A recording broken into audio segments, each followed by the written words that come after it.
बता दो यार, कोई अपडेट कर दो एक बार जरा मुझे। Am I audible?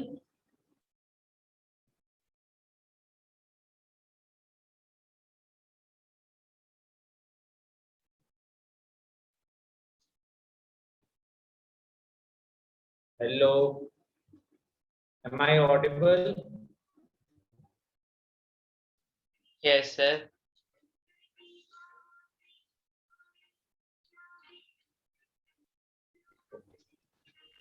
ठीक है, तो हमने लास्ट क्लास में कहाँ तक कर लिया था? अच्छा, दिव्यांशु तो था नहीं लास्ट क्लास में। Yes sir. सर आप जरा बता सकते हो आपने क्या करवाया? सर मैं ट्रैवल कर रहा था तो मैं क्लास कर नहीं पाया। हमने क्वाड्रेटिक इक्वेशन शुरू करा है, उसकी कुछ प्रॉपर्टीज हम लिखवाए थे। लास्ट क्लास में ही शुरू करा, उससे पहले नहीं करा था ना? बिल्कुल नहीं, लास्ट क्लास में स्टार्ट किया। एंड आई थिंक कि लास्ट क्लास में हमने उसकी कुछ प्रॉपर्टीज लिखवाई हैं, तो वो तेरे को देखनी पड़ेगी, उसमें एक्सप्लेन भी करेंगे वो प्रॉपर्टीज। ठीक है आज सर, हम उन्हीं मैं पे कुछ रिकॉर्डिंग से देख लूंगा। आज हम उन्हीं पे कुछ क्वेश्चंस करने वाले हैं। तो मैं ये पूछना चाहता हूँ कि हमने लास्ट क्लास में लास्ट प्रॉपर्टी कौन सी लिखी?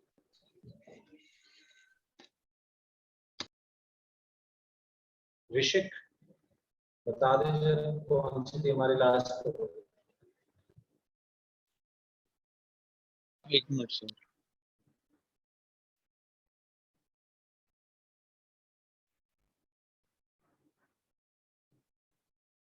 फिर हम लास्ट प्रॉपर्टीज कर रहे थे, हमने 2 कर दी थी।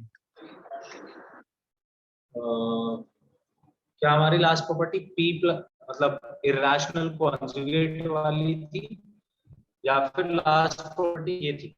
चल सर लास्ट लास्ट प्रॉपर्टी भी हम लिख प्रॉपर्टी लेते हैं। आपने जो लास्ट प्रॉपर्टी, थी वो वाली थी। the जो roots are rational if हाँ a b हाँ c are rational and d is a perfect square। हाँ सर वो वाली।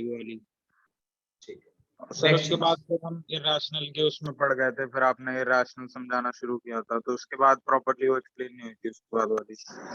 ठीक है, तो अब जो है हम इसके बाद अगली प्रॉपर्टी हम लिखते हैं, if alpha is a root of किसी क्वाड्रेटिक इक्वेशन का, आपको ये रूट दिया हुआ है। If alpha is a root of quadratic equation fx is equals to 0। ठीक है, अगर हमारे पास एक क्वाड्रेटिक इक्वेशन दी गई है fx is equals to 0, उसका रूट है कोई अल्फा, तो हम ये बोल सकते हैं then x minus alpha is a factor of this equation। ये चीज आपने 10th क्लास में पॉलिनोमियल्स में ऑलरेडी करी है। अगर हमारा कोई रूट दिया हुआ है किसी क्वाड्रेटिक इक्वेशन या किसी भी इक्वेशन का, तो x minus that thing is a factor of fx। अपन ये कह सकते हैं। Next is every equation of degree n, her equation जिसकी डिग्री n है, right, has exactly n roots। अगर कोई भी इक्वेशन मेरे को दी गई है तो उसकी इक्वेशन की जितनी डिग्री है उसके उतने ही रूट्स होंगे। ये बात अलग है कि रूट्स रियल है या कॉम्प्लेक्स है। ऐसा हो सकता है कि कुछ रूट्स रियल हो, कुछ रूट्स कॉम्प्लेक्स हो। इसलिए जो आपने 10th क्लास में एक स्टेटमेंट पढ़ा था कि एन इक्वेशन ऑफ डिग्री या polynomial of degree n has at most n real roots. At most का मतलब था ज्यादा से ज्यादा, मतलब अगर किसी इक्वेशन की डिग्री मेरे को पता है तो मुझे उसके रूट्स भी पता है, उसके उतने ही रूट्स हैं जितनी उसकी डिग्री है। सर टेक्निकली वैसे ना, जैसे अगर 2 है तो 2 ही रूट होते हैं ना सर, कम नहीं होते, और एग्जैक्टली 2 होते हैं। बिल्कुल उतने ही रूट्स होते हैं जितनी डिग्री है, जितनी इक्वेशन की डिग्री उतने ही उसके रूट्स। वो बात अलग है फिर वो इक्वल हो जाए या रियल में सिर्फ एक आ रहा है। रियल हो या कॉम्प्लेक्स हो। हाँ सर, 1 का हम देखते हैं तो एक ही हम रियल मानते हैं, 1 ही होता है, बट वो कॉम्प्लेक्स में हमने क्यूब रूट्स पढ़ा। Every equation of degree n has exactly n roots, and if it has more than n roots, अगर मान लो देता है कि हाँ भैया इसके तो n से ज्यादा रूट है, यानी कि आपको बोला गया क्वाड्रेटिक के 2 रूट होने चाहिए, और आपसे बोला गया कि नहीं जी इसके 2 से ज्यादा रूट है, तो then it is called an identity, जो कि हमने लिख भी लिया था क्वाड्रेटिक में वैसे तो, पर ये मैं आपको जनरल बता रहा हूं।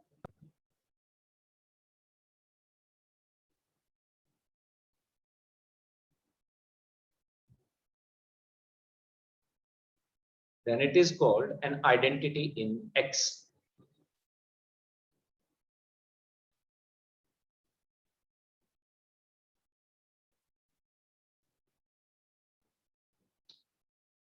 तीसरा point, if an equation fx is equals to 0, या ऐसे बोलो, if a quadratic equation, if a quadratic equation fx is equals to 0 has a root alpha plus I beta, right, and its coefficients are real. मतलब कि आपको बताया गया है कि quadratic equation fx is equals to 0 और इसका एक रूट भी दिया हुआ है अल्फा प्लस आई बीटा और इसके कोफिशिएंट्स हैं सारे real, coefficients are real,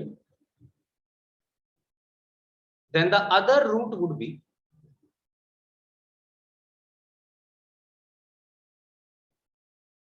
alpha minus I beta. मतलब conjugate roots, roots, imaginary roots या complex roots always occur in conjugate pairs. Sir irrational वाला भी सेम है? बिल्कुल सेम ही वही चीज है सर इरेशनल में वो थी ना कंडीशन कि अगर वो ए और बी और सी इरेशनल है और वो परफेक्ट स्क्वायर नहीं है, मतलब इरेशनल है जो डिस्क्रिमिनेंट का रूट।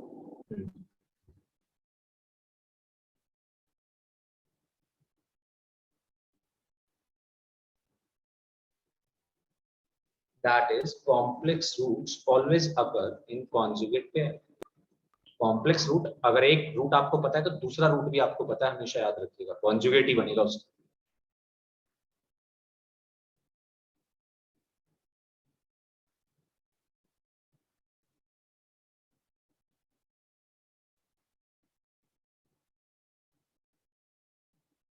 एक बात हो, ये इंपॉर्टेंट बात है,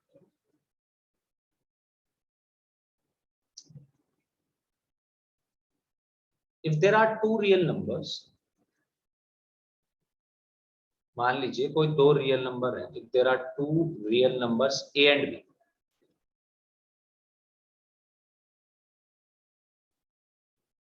आपके पास दो नंबर दिए हुए हैं, आपको a एक नंबर है कोई और दूसरा नंबर है b, ठीक है, there are two real numbers a and b and fx is equals to 0 is any equation, कितनी भी डिग्री हो इसको,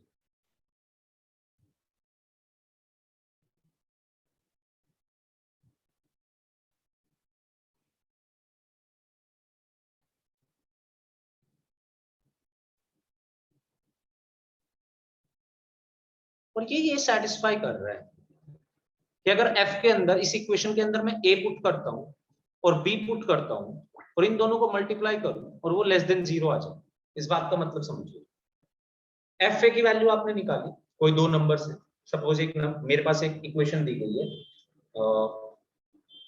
चलो पहले एक बार लिखो,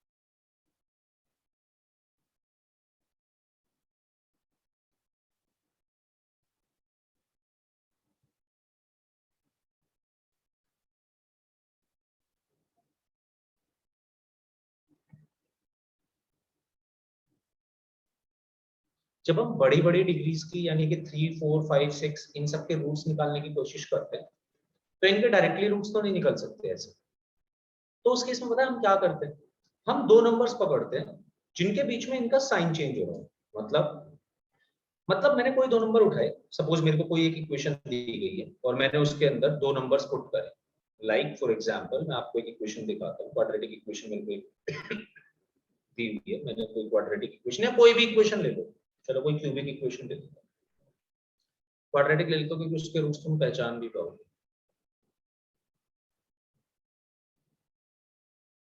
ये क्वाड्रेटिक इक्वेशन है, आप इसके middle splitting the middle term से फैक्टर्स निकालोगे, x-1 और x-3 आएंगे, यानी कि इसके रूट से 1 और 3।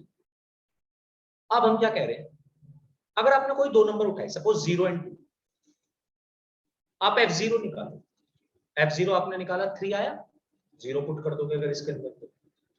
फिर f2 निकालो, f2 की वैल्यू है 2 2 जा 4 -8 1 +3 -1।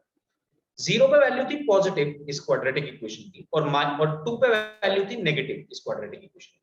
तो जब ऐसा होगा ना कि एक बार पॉजिटिव वैल्यू आई और एक पॉइंट पे नेगेटिव वैल्यू आई, तो इसके बीच में पक्का कहीं ना कहीं रूट आ रहा होगा। क्यों आ रहा होगा, इस चीज को ऐसे समझिए।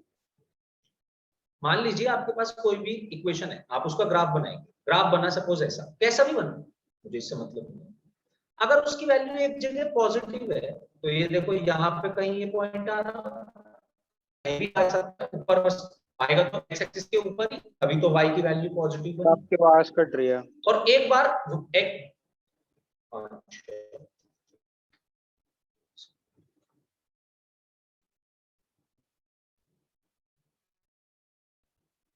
अभी भी कट रही है क्या? नहीं सर, अब सही है। वो सर बीच बीच में होने लगती है, फिर सही हो जाता है। बता दियो मेरे को अगर कटे तो ना आवाज। ठीक है, हाँ यार गाइस गिव मी 1 मिनट, मेरे को लगता है मेरे नेटवर्क कनेक्शन में प्रॉब्लम है।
हाँ जी, अभी आवाज ठीक आ रही है क्या?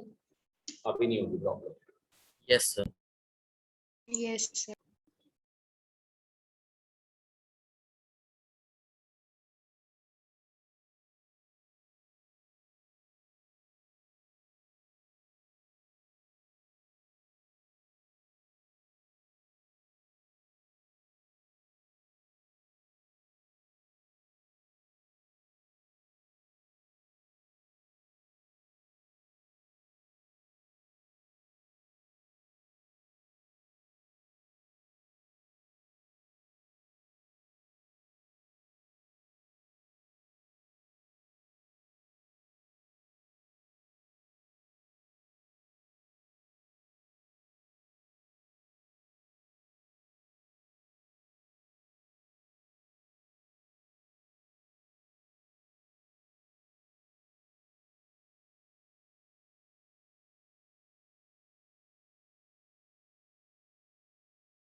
हाँ जी, तो ओके, तो हम ये बोल रहे थे कि अगर एक पॉइंट पे वैल्यू किसी भी इक्वेशन की पॉजिटिव आ रही है और दूसरे पॉइंट पे मिनिमम आ रही है, तो पक्की बात है कि वो इक्वेशन एक्स एक्सिस को टच करके निकली होगी या कट करके निकली होगी, तभी तो ऐसा हो सकता है। अगर एक्स एक्सिस को कट करके निकली होगी तो एक्स, हम क्या बोलते थे, अगर ग्राफ कहीं भी एक्स एक्सिस को कट कर रहा है, टच कर रहा है, तो एक रूट हो गया। तो आप यहीं पे देख सकते हो कि ये इक्वेशन अगर मैं ए पे देखता हूं किसी पॉइंट पे, तो इसकी वैल्यू हो रही है पॉजिटिव, यानी कि ये एक्स एक्सिस के ऊपर रही होगी इक्वेशन। और फिर अगर बी पे देखता हूं तो इक्वेशन की वैल्यू बन रही होगी नेगेटिव, राइट। तो बी पे बन रहा होगा तो इक्वेशन की वैल्यू आ रही होगी नेगेटिव। अगर पॉजिटिव से नेगेटिव वैल्यू बनी किसी इक्वेशन की, तो बीच में कहीं ना कहीं जीरो हो रहा होगा और वही हमारा रूट होगा। ये लास्ट पॉइंट बिल्कुल उसी के बारे में। तो आप, और यहाँ पे आप देख भी सकते हैं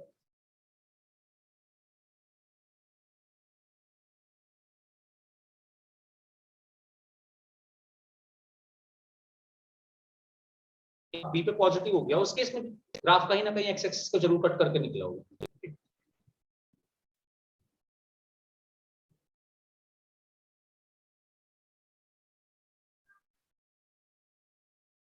सर फिर से समझा दो ये।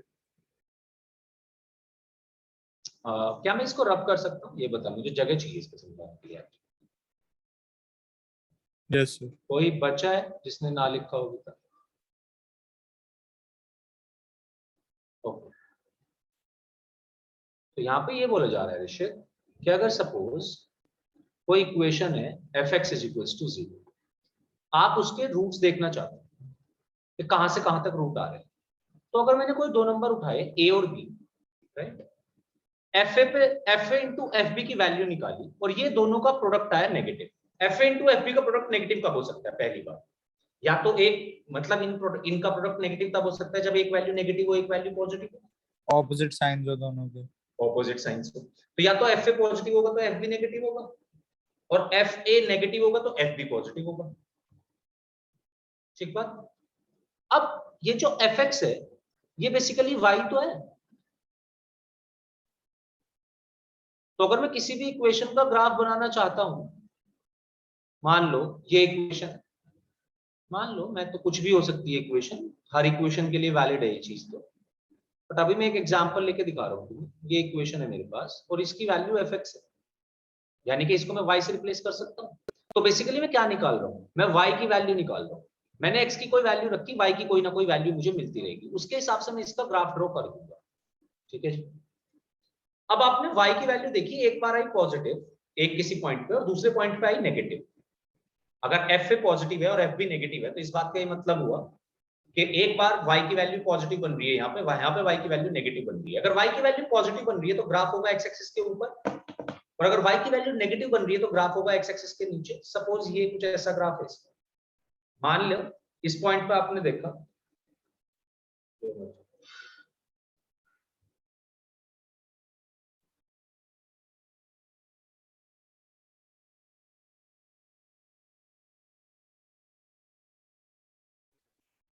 तो ये अगर हम देखें a और b के बीच में, तो a पे वैल्यू बन रही है हमारी पॉजिटिव, b पे हमारी वैल्यू बन रही है नेगेटिव, यानी कि y पहले पॉजिटिव था फिर y नेगेटिव हो गया। अगर y पॉजिटिव से नेगेटिव गया तो बीच में कहीं ना कहीं जीरो हो गया होगा, जहां भी जीरो होगा वही। सिमिलरली अगर ग्राफ को मैं ऐसे देखूं कि नहीं, आपने कहा अभी एफ ए पॉजिटिव है एफ बी नेगेटिव है, मैं तो कह रहा हूं कि एफ ए नेगेटिव है एफ बी पॉजिटिव है, ऐसे देख लो F A negative F B positive, तब भी तो इसके बीच में कहीं ना कहीं एफ एक्स जीरो हो रहा होगा, जहां पे भी जीरो हो रहा होगा वही हमारा रूट होगा। तो अगर हमारा ग्राफ किसी दो पॉइंट के बीच में साइन चेंज करता है तो इसका मतलब है कि वो कहीं ना कहीं जीरो होकर साइन चेंज कर रहा होगा, यानी कि अगर एफ ए पॉजिटिव एफ बी नेगेटिव तो कोई ना कोई एफ सी ऐसा जरूर आया होगा, कोई ना कोई सी पॉइंट जरूर ऐसा आया होगा जिसपे ग्राफ जीरो भी वैल्यू दे रहा होगा। सर लेकिन एक बात पूछनी थी सर, ये तो दो रूट्स आएंगे ना, एक ही है ये तो। हाँ, दो भी हो सकते हैं, 50 सर, भी हो सकते हैं। सर दो तो हम तब कौन होगा सा, ना जब वो परफेक्ट पैराबोला दो बार काटेगा। हम तो ये कह नहीं रहे कि क्वाड्रेटिक इक्वेशन के बारे में बात कर रहे हैं, मैं तो कह रहा हूँ मैं 100 डिग्री के बारे में बात कर रहा हूँ, मैं तो कह रहा हूँ मैं 200 वाली डिग्री के बारे में बात कर रहा हूँ, किसी भी इक्वेशन के बारे में बात कर रहा हूँ।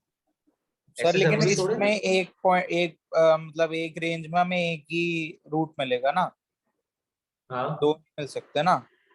हाँ, एक ही मिलेगा। तो एक के बारे में ही बता रहा है वो ये थोड़ी ना कह रहा है कि दोनों रूट्स मिल जाएंगे तुझे इसके बीच में। उसने यही बोला है कि एक रूट इसके बीच में जरूर होगा। Then it is sure that fx has one root between a and b। मैंने क्या लिखवाया है, ये लिखवाया ना। हाँ सर। सर ऐसा नहीं हो सकता ना कि दो रूट मिल जाए दोनों के बीच में। नहीं नहीं, तब हो सकता है जब f into f be greater than 0, तो या तो उनका कोई रूट नहीं होगा या सर फिर फिर तो इवन वो नंबर टच ऑफ नहीं रूट्स कर रहा होंगे है ना। उनके बीच में। फिर से बोलो। सर मैं कह रहा हूँ फिर तो टच नहीं करेगा ना कहीं पे भी जीरो उसको, तो अब रूट मेरी हम बात बता ही सुन, नहीं सकते। नहीं बता सकते हैं। कैसे बता सकते हैं? F a into f b अगर ग्रेटर देन 0 हुआ तो इस बात का ये मतलब है कि ए और बी दोनों के बीच दोनों का साइन एक जैसा है। अगर इन दोनों का साइन एक जैसा है तो तब मैं ये बोल सकता हूं या तो इनके बीच में कोई रूट नहीं है। देख जैसे ऐसा केस, ए पे भी पॉजिटिव बी पे भी पॉजिटिव, देख ले बीच में कोई रूट नहीं आया। ठीक बात। या फिर देख यस दूसरा सर। केस, या फिर देख दूसरा केस कि अगर सपोज ए यहां पे कोई वैल्यू, ये वाली ए वैल्यू थी और ये बी वैल्यू थी कोई, और मैंने एफ एफ बी पे निकाली वैल्यू, एफ ए भी पॉजिटिव है एफ बी भी पॉजिटिव है, पर देख इनके बीच में दो रूट्स हैं। तो अगर f a into f be greater than 0 है तो या तो उनके बीच में कोई रूट नहीं होगा या फिर उनके बीच में इवन नंबर ऑफ रूट्स होंगे। ये बता सकते हैं। सर इनके बीच में कैसे रूट हुआ? हो गया ना, देख ये ग्राफ जो बनाया हुआ है मैंने, ये ए वैल्यू है x इक्वल्स टू ए, ये x इक्वल्स टू बी, दोनों पे पॉजिटिव है ग्राफ। सर बी कौन सा तो वाला है? एक बार कट ये जो लगा देख, दो। ये कट लगा दिए, कोई भी हो सकता है, कुछ भी ले ले। इधर वाली साइड पे जो इधर वाला ग्राफ की ये है मतलब ब्रांच है हाँ जो सर। ऊपर बन रही है, इसमें यस से सर। कोई भी पॉइंट उठा ले, उसको मैं बी मान ले रहा हूँ।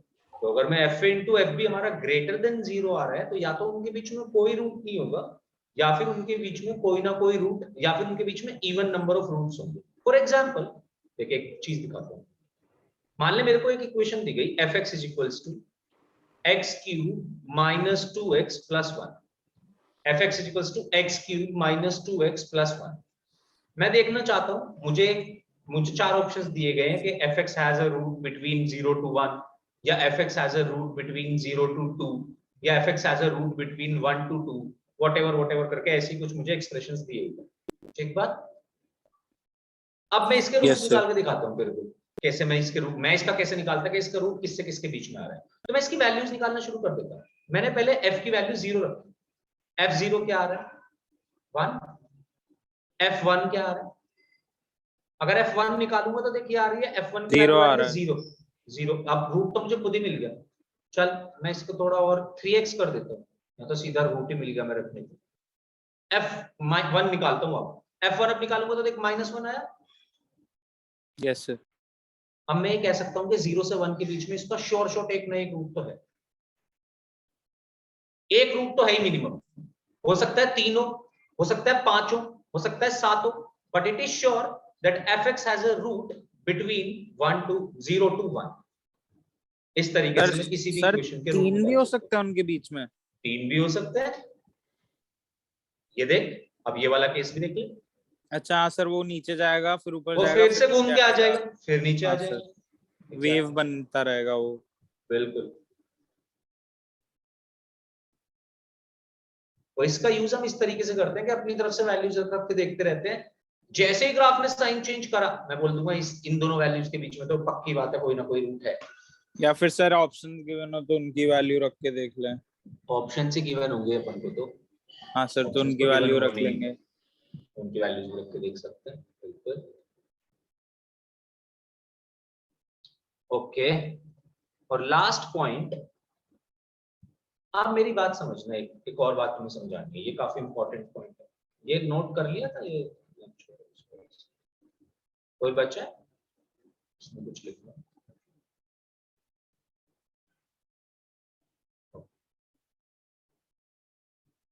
देखो जब भी हमारे पास कोई इक्वेशन होगी ना तो उसके रूट्स तो मैंने अभी बताया जैसे कि तुम्हें उतने ही होंगे जितनी उसकी डिग्री।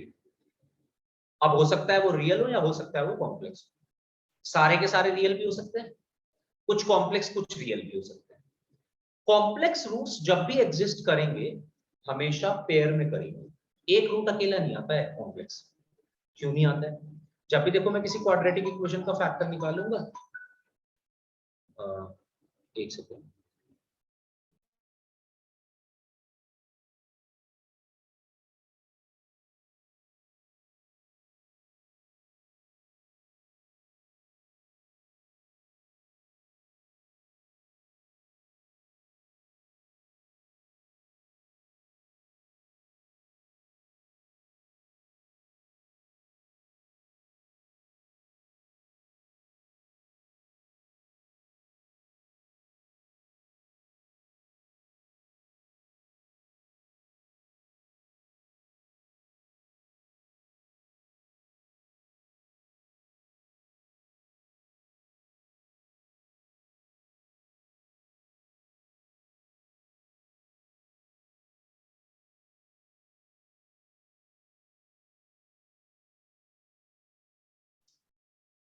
तो जब भी कोई इक्वेशन दी होगी तो उसके रूट्स जो हैं, चलो इससे पहले एक बात हो, एक और बात मैं तुम्हें समझाना चाहूँ।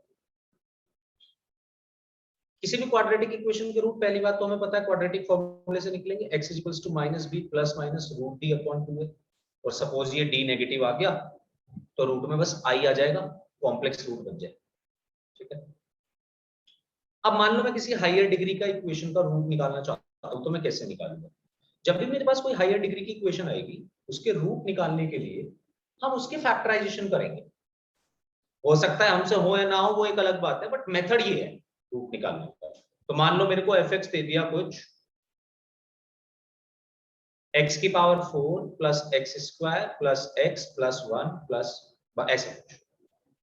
तो अब मुझे ये तो बहुत कंफर्म है कि इसके रूट 4 है। अच्छा, अभी अभी हमने एक बात करी कि कॉम्प्लेक्स रूट्स हमेशा कॉन्जुगेट पेयर्स में एग्जिस्ट करते हैं। वो चीज आप यहां से देख सकते हैं।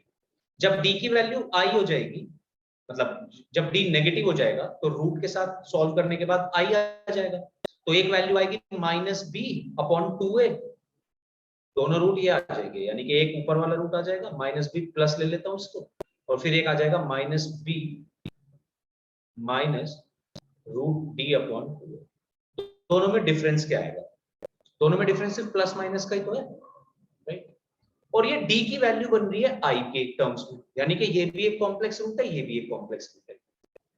यानी कि मैं ये कहना चाहता हूं कि अगर d की वैल्यू i की टर्म्स में आई, मतलब ये सॉल्व करने के बाद i की टर्म्स में आया, तो हमेशा जो रूट होगा वो एक दूसरे का पहली बात तो कॉन्जुगेट पेयर होगा, क्योंकि ऊपर वाले रूट और नीचे वाले रूट में सिर्फ इतना डिफरेंस है, वैल्यूज सारी सेम है, ऊपर वाले में प्लस आ रहा है, नीचे वाले में माइनस आ रहा है। अगर d के साथ i आ गया, मतलब इसको सॉल्व करने के बाद i आया, तो मैं इसके साथ भी कुछ नहीं कर सकता, क्योंकि ये तो पूरा का पूरा रियल बनेगा। b और a रियल नंबर्स हैं, यहाँ पे कॉम्प्लेक्स नंबर बना, यानी कि प्रॉपर कॉम्प्लेक्स नंबर की फॉर्म में आंसर आएगा। ऊपर वाला जो भी आएगा, अगर ऊपर वाला सपोज 2 + 3i आया तो नीचे वाला 2 - 3i आएगा। सॉल्व करने के बाद आप सॉल्व करके देख सकते हैं, किसी भी क्वाड्रेटिक इक्वेशन के रूट निकाल के मैं आपको दिखा भी दूंगा, और आपने निकाला भी हुआ है। बट चलो एक क्वाड्रेटिक इक्वेशन का रूट मैं आपको दिखा देता हूँ। x² + 2x + 3 = 0। मैं इसके रूट निकालने गया, x की वैल्यू बनी -b यानी कि -2 plus minus b² 4 minus 4ac यानी कि 12 डिवाइडेड बाई 2। आंसर आया -2 प्लस माइनस, यहाँ पे बना 2√2i अपॉन 2, यानी कि आंसर आया -1 प्लस माइनस √2i। एक आंसर आया -1 प्लस √2i, दूसरा आंसर आया -1 माइनस √2i। आप देख सकते हैं दोनों आंसर्स एक दूसरे के कॉन्जुगेट है, और हमेशा ऐसे ही होना है। ये तो मैं आपको बस करके दिखा रहा हूँ, लॉजिक तो मैंने आपको पहले ही बता दिया इस बात का। ये वैल्यूज आएंगी कुछ कुछ सॉल्व होके, जो भी आएंगी दोनों केसेस में वही रहेंगी वैल्यूज, तो बस एक बार बीच में प्लस लगा होगा, एक बार बीच में माइनस लगा होगा, यानी कि आई वाले पार्ट का साइन चेंज हुआ, पार्ट का साइन चेंज हुआ है, तो दोनों रूट्स एक दूसरे के कॉन्जुगेट है। ठीक है जी, जब दोनों रूट्स एक दूसरे के कॉन्जुगेट है तो अब मैं अगली बात पे आता हूँ अपनी कि कॉम्प्लेक्स रूट्स हमेशा पेयर में एग्जिस्ट करते हैं, अकेला कॉम्प्लेक्स रूट कभी नहीं आएगा, नेवर। और ये आपने अभी भी ऊपर पॉइंट भी लिखा कि अगर एक रूट अल्फा प्लस बीटा आई है तो दूसरा रूट अल्फा माइनस बीटा आई बनेगा हमेशा। ये बहुत इंपॉर्टेंट पॉइंट है। कॉम्प्लेक्स रूट्स ऑलवेज अकर इन कॉन्जुगेट पेयर्स। पेयर्स भी और कॉन्जुगेट भी, दोनों चीजें इंपॉर्टेंट है। एक तो बात, कॉम्प्लेक्स रूट हमेशा इवन नंबर में ही आएंगे, और दूसरी बात कि कॉम्प्लेक्स रूट हमेशा एक दूसरे के कॉन्जुगेट्स होंगे। अब एक क्वेश्चन करते हैं। मान लीजिए मेरे को एक इक्वेशन दी गई जिसकी डिग्री 4 है, जैसे मैंने यहां पे लिखा हुआ है, इसकी डिग्री 4 है। तो इसके रूट्स कैसे कैसे हो सकते हैं, इसके नेचर ऑफ रूट्स क्या हो सकता है, मैं आपको ये दिखाना चाहता हूं। हो सकता है इसके चारों के चारों रियल रूट्स, रूट्स तो इसके चार ही होंगे, चार से ज्यादा रूट्स तो नहीं होंगे। हो सकता है वो चारों के चारों रियल, या हो सकता है 2 रियल और 2 कॉम्प्लेक्स हो। देखो 3 रियल और 1 कॉम्प्लेक्स का कॉम्बिनेशन तो बन नहीं सकता, क्योंकि कॉम्प्लेक्स रूट अकेला तो आएगा नहीं। आएंगे तो 2 आएंगे, या 4 आएंगे, या 6 आएंगे, हमेशा even number of complex roots आएंगे। तो दूसरा कॉम्बिनेशन क्या कहता है कि जी 4 रियल रूट्स या फिर 2 real roots and 2 complex roots. या फिर तीसरा कॉम्बिनेशन क्या कहता है कि 0 रियल रूट, हमें नहीं पता कितने हैं, कौन सी सिचुएशन है इसमें से, मैं तो अभी पॉसिबल कॉम्बिनेशन निकाल रहा हूं, या फिर 4 कॉम्प्लेक्स रूट्स। सर समझ नहीं आया ये इवन पेयर्स में क्यों होंगे, मतलब हायर डिग्री पावर में। 2 का तो समझ गया यार अच्छा, मतलब इसके 4 रूट होंगे। एक बात बता मेरे को, अगर 4 रूट होंगे इसके, तो 4 में से कुछ रियल कुछ कॉम्प्लेक्स हो सकते हैं, हाँ सर। है ना। हाँ सर। अब अगर कॉम्प्लेक्स आएगा तो कॉम्प्लेक्स हमेशा है तो 2 आएगा, या 4 हो सकते हैं, या 6 हो सकते हैं। मतलब कॉम्प्लेक्स रूट अगर होंगे तो वो तो इवन नंबर में ही आने हैं ना, क्योंकि एक अकेला कॉम्प्लेक्स रूट तो बन नहीं सकता, अच्छा हाँ सर ठीक है समझ गया। हाँ कॉन्जुगेट में है होगा। ना। कॉन्जुगेट तो उसका आएगा ही ना उसके साथ। अगर एक रूट अल्फा प्लस आई बीटा है तो दूसरा रूट अल्फा माइनस आई बीटा आएगा हमेशा। तो कॉम्प्लेक्स रूट तो हमेशा पेयर में ही आना है, सर अगर अकेला कॉम्प्लेक्स इक्वेशन, रूट कभी नहीं आता। सर इक्वेशन अगर इट सेल्फ कॉम्प्लेक्स हो तब भी? इक्वेशन नहीं, तब नहीं। तब हमारे पास वो हमारे सिलेबस में ही नहीं है, उसकी टेंशन मत लो। तो सर हमारे मतलब ये पास कभी ऐसा रियल में ही है ना बस? रियल कोफिशिएंट आएंगे हमेशा। कॉम्प्लेक्स कोफिशिएंट की बात नहीं करेगा हमसे, वो रियल कोफिशिएंट की बात करेगा। हमारे सिलेबस में रियल कोफिशिएंट्स वाली इक्वेशन है अभी तो अगर कॉम्प्लेक्स वाली इक्वेशन आ गई तो चीजें बदल सकती हैं, बिल्कुल तो चीजें बदल सकती हैं। बट अगर रियल कोफिशिएंट्स के साथ इक्वेशन है और कॉम्प्लेक्स रूट उसका एग्जिस्ट करेगा तो वो हमेशा पेयर में करेगा, या तो 2 रूट होंगे, या तो 4 रूट होंगे, या तो 6 रूट होंगे। तो मैंने इस 4 रूट के, जो इसके पॉसिबल 4 रूट्स थे इस इक्वेशन के, उनके पॉसिबल कॉम्बिनेशंस बनाए। हाँ सर ये या तो तो समझ गया। चारों के चारों रियल रूट्स हो, या फिर 2 रियल 2 कॉम्प्लेक्स, या फिर 0 रियल और 4 कॉम्प्लेक्स, राइट। चलो अब हमें नहीं पता इसमें से कौन से रूट है, पर हम ये बात जरूर बता सकते हैं कि हाँ, अगर वो मुझसे ये पूछने लगे कि हाँ जी इस इक्वेशन का एक रियल रूट है और 3 कॉम्प्लेक्स रूट है, उसने मुझे ये स्टेटमेंट दिया कि ये जो इक्वेशन गिवन है, इस इक्वेशन का एक रियल रूट और 3 कॉम्प्लेक्स रूट है, तो मैं इसे ये जरूर बोल सकता हूँ कि आप झूठ बोल रहे हैं, this is a false statement. क्योंकि कॉम्प्लेक्स रूट कभी भी ऑड नंबर में नहीं आ सकते, हमेशा इवन नंबर में आएंगे, पेयर्स बन के आएगा, राइट। अब हमारा जो नेक्स्ट पॉइंट है वो इसी बात पे बेस्ड है। ये तो हुआ जब पावर इवन थी, डिग्री इवन थी। चलो मान लो कोई अब एक इक्वेशन है जिसकी 5 डिग्री है, तो अगर इसकी 5 डिग्री है तो इसके पॉसिबल रूट्स का नेचर बताओ। या तो पांचों के पांचों रियल हो, पहला, सर 5 होगा, 3 2 होगा, या 1 4 होगा, या फिर 3 रियल हो और 2 कॉम्प्लेक्स हो। 0 real और 4 complex, 5 complex. सर 1 कॉम्प्लेक्स नहीं हो रियल सकता, और बस 4 होगा। यही हम बताना चाह रहे हैं। अगर 5 कॉम्प्लेक्स रूट्स होंगे उर्वशी, तो एक रूट ऐसा भी तो होगा जिसका कोई पेयर ही नहीं मिल रहा होगा उसको, ऐसे तो आ ही नहीं सकता। Yes, sir. तो एक जो और केस बनेगा वो ये वाला बनेगा कि एक रियल रूट हो, 4 कॉम्प्लेक्स रूट्स। तीनों केसेस में देखो कम से कम एक रियल रूट तो है ना, जब भी ऑड डिग्री होगी उसकी। सर 2 रियल और 3 कॉम्प्लेक्स भी तो हो सकता है। यही हम समझ रहे थे अभी तक थोड़ा कि सा कॉम्प्लेक्स टाइम रूट्स हमेशा पेयर्स में एग्जिस्ट करेंगे, उर्वशी। अकेला कॉम्प्लेक्स रूट नहीं आता, नेवर। अच्छा चलो इसके पीछे की थोड़ी और स्टोरी सुनो, आप मेरी बात सुन रहे।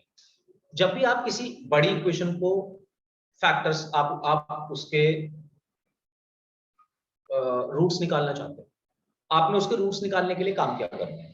फंडामेंटली हमें ये काम करना है कि उस इक्वेशन को जितनी क्वाड्रेटिक इक्वेशंस में ब्रेक कर सकते हो वो बहुत सारी क्वाड्रेटिक इक्वेशन में ब्रेक हो जाएगा। लाइक फॉर एग्जांपल ये जो मेरे सामने जो 4 डिग्री की इक्वेशन दी गई है, अगर मुझे इसके रूट्स निकालने होते, अभी हम ऐसे किसी भी रैंडम इक्वेशन का तो उठ के रूट नहीं निकाल सकते, हमारे पास मेथड नहीं है। बट जो मेथड है जिसके थ्रू हमें जाएंगे हम इसके रूट्स निकालने अगर, तो वो ऐसे निकालेंगे कि इस 4 की डिग्री की इक्वेशन को मैं जितने चाहूं जितने मैक्सिमम क्वाड्रेटिक इक्वेशंस में इसको ब्रेक कर सकता हूं, पहले तो वो कर दूं।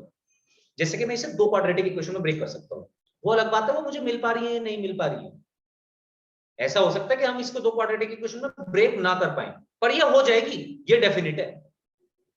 मैं ये कहना चाह रहा हूं कि 3.25 का रूट आप निकाल पा रहे हो नहीं निकाल पा रहे हो ये एक अलग बात है, पर निकल तो जाएगा ही ना, ये तो हमें पता ही है, साइंटिफिक कैलकुलेटर उठा के निकाल सकते हैं।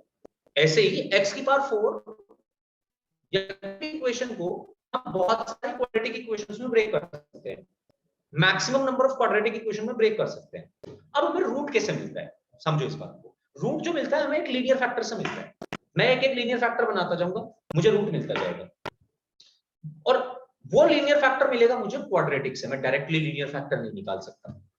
यानी कि अगर मुझे कोई 5 डिग्री की इक्वेशन दी, तो पहले तो मैं उसको जितने क्वाड्रेटिक में ब्रेक कर पाऊंगा उतने क्वाड्रेटिक में ब्रेक करूंगा, 2 क्वाड्रेटिक में ब्रेक कर दूंगा, 2 दूना 4, 2 क्वाड्रेटिक को मल्टीप्लाई करूंगा, उनकी डिग्री 4 बन जाएगी, एक बनेगा अकेला लीनियर फैक्टर, राइट। अगर सुनते रहो मेरी बात, अगर सपोज मेरे पास कोई डिग्री 8 की इक्वेशन है, तो डिग्री 8 की इक्वेशन है तो उसको मैं 4 क्वाड्रेटिक इक्वेशंस में ब्रेक कर सकता हूं। ऐसे ही अगर मेरे पास कोई 10 डिग्री की इक्वेशन है तो मैं उसको 5 क्वाड्रेटिक इक्वेशन में ब्रेक कर सकता हूं। यानी कि जब भी मैं रूट निकालने जाऊंगा किसी भी इक्वेशन के, तो मैं उसको क्वाड्रेटिक इक्वेशंस में ब्रेक करूंगा। अब हर एक सिंगल क्वाड्रेटिक इक्वेशन मेरे को ये बताएगी कि इसके रूट्स रियल हैं, डिस्टिंक्ट हैं, इक्वल हैं, कॉम्प्लेक्स हैं, जो भी है, राइट। अगर मुझे कॉम्प्लेक्स रूट्स चाहिए तो वो तो सिर्फ क्वाड्रेटिक से ही मिलेगा, और अगर मुझे रियल रूट्स चाहिए तो वो क्वाड्रेटिक से भी मिल सकता है और लीनियर फैक्टर से भी मिल सकता है। फॉर एग्जांपल मेरे पास एक 11 डिग्री की इक्वेशन है, अगर मेरे पास एक 11 डिग्री की इक्वेशन है तो मैं ये श्योरिटी से कह रहा हूं आपसे, और मैं नहीं, हर बुक, हर टीचर, हर कोई ये आपसे श्योरिटी से बता सकता है कि इसका एक रियल रूट है पक्का, क्योंकि इसमें 5 ही क्वाड्रेटिक इक्वेशंस में ब्रेक कर पाओगे आप इसको, एक अकेला सिंगल लीनियर फैक्टर तो बचेगा ही बचेगा। 5 2 10 प्लस 1 11 डिग्री हो जाएगी, 5 क्वाड्रेटिक को मल्टीप्लाई करोगे x square into x square into x square into x square into x square, x की पावर 10 बना देगा, और एक लीनियर फैक्टर से x उठ के इसको x की पावर 11 बना देगा, डिग्री 11 हो जाएगी। ऐसे ही अगर मेरे को कोई डिग्री 12 की इक्वेशन दे तो मैं इसको 6 क्वाड्रेटिक इक्वेशन में ब्रेक कर सकता हूं। तो मेरे पास ऐसा हो सकता है कि 12 के 12 रूट्स कॉम्प्लेक्स हो, या फिर और कुछ पेयर वेयर बन जाए इसमें, बट कॉम्प्लेक्स रूट हमेशा मिलेगा क्वाड्रेटिक से, ये फॉर श्योर है। और जैसे ही मुझे कॉम्प्लेक्स रूट्स क्वाड्रेटिक से मिलेगा तो उसके दोनों रूट फिर कॉम्प्लेक्स ही होंगे, अकेला रूट कभी कॉम्प्लेक्स नहीं आता, हम ये समझा रहे हैं। तो ये श्योरिटी है कि आपका कभी भी कॉम्प्लेक्स रूट एक सिंगल नहीं होगा। ऐसा नहीं कि किसी इक्वेशन का आप ये कह दो कि बस जी इसका एक कॉम्प्लेक्स रूट है, या इसके सिर्फ 3 कॉम्प्लेक्स रूट्स हैं, और या एक कॉम्प्लेक्स रूट है 2 - 3i। अगर 2 - 3i उस इक्वेशन का रूट है तो फॉर श्योर आप ये बोल सकते हो कि 2 + 3i भी इस इक्वेशन का रूट है। श्योरिटी है इस बात की। और कैसे श्योरिटी है ये आप एक क्वाड्रेटिक इक्वेशन से समझ सकते हैं कि हर एक क्वाड्रेटिक इक्वेशन को जब आप सॉल्व करेंगे तो जब जब d लेस देन 0 होगा तो उसके कॉम्प्लेक्स रूट्स होंगे, और d less than 0 complex roots में उसके दोनों रूट्स कॉम्प्लेक्स होंगे, दोनों एक दूसरे के कॉन्जुगेट भी होंगे, ये भी श्योर है। तो अभी जब हमने ये 5 डिग्री की इक्वेशन ली और हम इसके रूट्स को बाइफरकेट करना चाहते थे, यानी कि हम देखना चाहते थे कि इसके रूट्स कैसे कैसे हो सकते हैं, उनका नेचर जानना चाहते थे, तो मैंने पहला केस लिया पांचों के पांचों रियल हो, जीरो कॉम्प्लेक्स हो। कॉम्प्लेक्स रूट्स हमेशा इवन नंबर में आएंगे, या तो 0 हो सकते हैं, या 2 हो सकते हैं, या 4 हो सकते हैं, या 6 हो सकते हैं, 8 10 12 13 मतलब 12 14 डिपेंडिंग ऑन द डिग्री।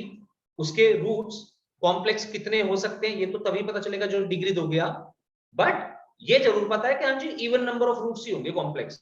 ऐसे नहीं किसी इक्वेशन के 3 कॉम्प्लेक्स रूट हो गए या 5 कॉम्प्लेक्स रूट हो गए, क्योंकि उस केस में एक रूट अकेला पड़ जाएगा। अकेला रूट नहीं हो सकता कॉम्प्लेक्स कभी भी, अपने कॉन्जुगेट को भी साथ लेके आएगा भाई, दोस्ती है इनकी पक्की कॉन्जुगेट से। तो जब रूट आएंगे हमारे पास कॉम्प्लेक्स, तो तब कभी अपने कॉन्जुगेट रूट को एक साथ लेके आएंगे, क्योंकि ये आपको क्वाड्रेटिक इक्वेशन ने बताया है -b/2a प्लस √d/2a बनेगा एक रूट, तो दूसरा रूट -b/2a माइनस √d/2a बनेगा। और इसको मैंने आपको एक इक्वेशन से सॉल्व करके भी दिखाया, x² + 2x + 3। देख सकते हैं आप इसके दोनों जो रूट आए हैं वो कॉम्प्लेक्स ही आए हैं, और एक रूट -1 + √2 आई है, तो दूसरा रूट -1 - √2 आई है, एक दूसरे के कॉन्जुगेट भी। तो जब भी मैं इसका पॉसिबल कॉम्बिनेशन निकालना चाहता हूं, तो आप कॉम्प्लेक्स रूट में हमेशा सिर्फ और सिर्फ इवन नंबर ऑफ रूट्स ही रखेंगे। 0 रूट हो सकता है कॉम्प्लेक्स, 2 रूट हो सकता है, 4 6 8 व्हाटएवर। क्या ये बात समझ आई उर्वशी और सभी लोगों को?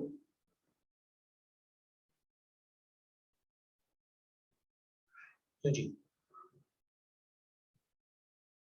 ये कॉम्प्लेक्स रूट हमेशा इवन नंबर में ही एग्जिस्ट करने हैं, और ये चीज हमें क्वाड्रेटिक फॉर्मूले नहीं बता दी। तो जो भी हमारा नेक्स्ट पॉइंट है ऋषिक, क्या ये पॉइंट क्लियर हुआ तेरे को? हाँ sir. And Urvashi? Yes, sir. Sir वैसे अभी जो तो हमारा- हम अगर प्रैक्टिकली सॉल्व करना चाहें तो हम्म। कैसे करेंगे, मतलब हिट एंड ट्रायल से करेंगे, पहले 2 अगर 4 किया है फिर उसके बाद करेंगे? हिट एंड ट्रायल ही लगता है जब हम डिग्री 3 या डिग्री 3 के ऊपर इक्वेशंस पे जाते हैं, तो हिट एंड ट्रायल लगता है। हिट एंड ट्रायल के साथ साथ हम बस कुछ और मेथड्स यूज कर सकते हैं, जैसे कि अभी जो इससे पहले वाला लिखा था fa * fb < 0। हम ये कोशिश करते हैं कि ये निकाल लो यार किस दो नंबर्स के बीच में रूट आ रहा है।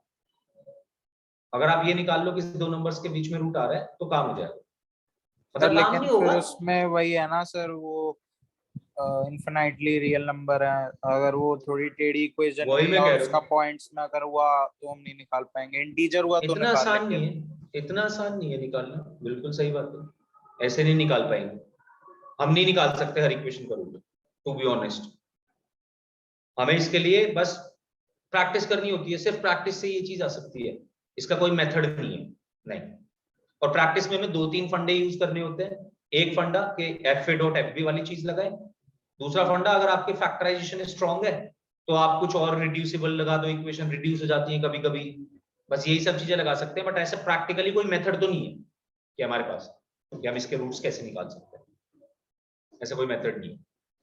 जब भी डिग्री 3 या डिग्री 3 से ऊपर की कोई भी इक्वेशन, यानी कि क्यूबिक, बाइक्वाड्रेटिक, पावर 5 6 7, इसलिए फॉर द सेम थिंग आपसे कभी पूछा भी नहीं जाता डायरेक्टली कि इस इक्वेशन के रूट बता दो, कौन कौन से इसके रूट्स हैं। या अगर आपसे कभी रूट पूछा भी जाएगा ना, तो उस केस में आपको रूट्स गिवन होंगे सारे के सारे, कि बताओ इसके रूट्स कौन से हैं। पहला ऑप्शन में चारों रूट दिए होंगे, मान लो किसी बाइक्वाड्रेटिक के आपसे रूट पूछ रहे हैं तो आपको चारों रूट्स गिवन होंगे, तो आप कोफिशिएंट्स की रिलेशनशिप, कोफिशिएंट और रूट्स वाली जो रिलेशनशिप होती थी ना 10th क्लास में पढ़ी थी, alpha plus beta equals to -b/a, alpha into beta equals to c/a, उसको हम एक्सटेंड कर सकते हैं, अभी हम पढ़ेंगे आगे चल के इसमें। हाँ सर, वो हम अल्फा एक्सटेंड बीटा कर सकते हैं, गामा को भी वो कर सकते हैं, जैसे क्यूबिक में भी पढ़ी थी। हाँ सर वो तो वो ऐसे ही अब हम किसी भी इक्वेशन पे एक्सटेंड कर सकते हैं, चाहे हाँ डिग्री सर 50 की भी हो। हाँ सर हाँ। तो बस उनसे हम निकाल सकते हैं उस चीज को, और हमारे पास तरीका तो नहीं है कोई कि हम ऐसे निकाल लें। सिर्फ कोफिशिएंट्स की रिलेशनशिप के आधार पे अगर हमें कुछ बन पा रहा है तो वो हम उससे हम रूट्स निकाल सकते हैं, अदरवाइज ऐसे डायरेक्टली मेथड नहीं होता कोई भी निकालने ना।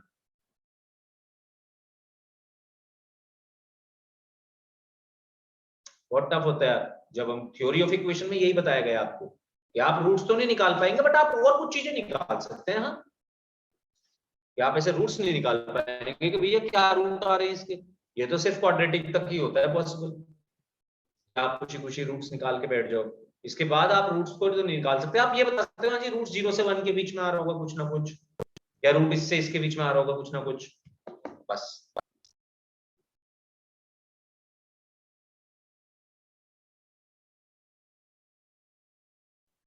तो ये जो स्टेटमेंट लिखा गया है, इस स्टेटमेंट के लिए आपको ये सारी बातें समझाई जा रही है। Every odd degree equation has at least one real root. जब भी डिग्री ऑड होगी तो एक रियल रूट तो पक्का है, होगा ही होगा फॉर श्योर, क्योंकि कॉम्प्लेक्स तो हमेशा पेयर में ही एग्जिस्ट करना है। तो अगर आपकी डिग्री 11 है इसी इक्वेशन की, तो उसके मैक्सिमम 10 ही कॉम्प्लेक्स रूट्स हो सकते हैं। अगर डिग्री 12 है तो 12 के 12 कॉम्प्लेक्स हो सकते हैं, ये चलेगा, इसमें कोई दिक्कत नहीं। बट हमेशा और डिग्री इक्वेशन के एक तो मिनिमम रियल रूट होना ही होना है।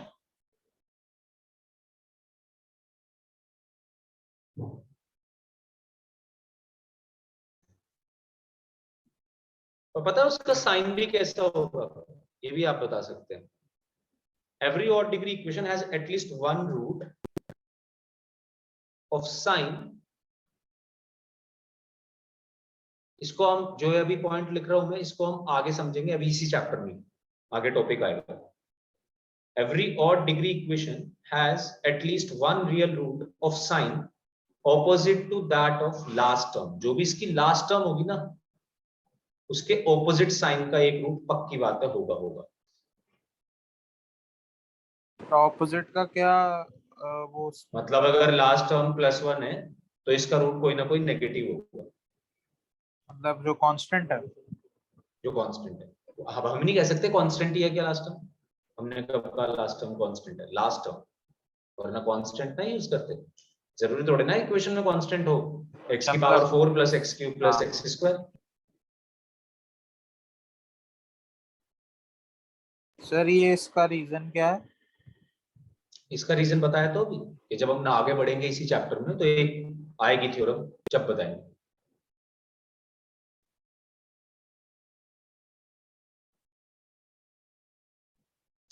ओके जी, अब ये अपनी प्रॉपर्टीज हो गई खत्म। अब आते हैं जरा क्वेश्चंस पे। जितनी प्रॉपर्टीज हमने पढ़ ली हैं इन सभी पे बेस्ड होंगे क्वेश्चंस।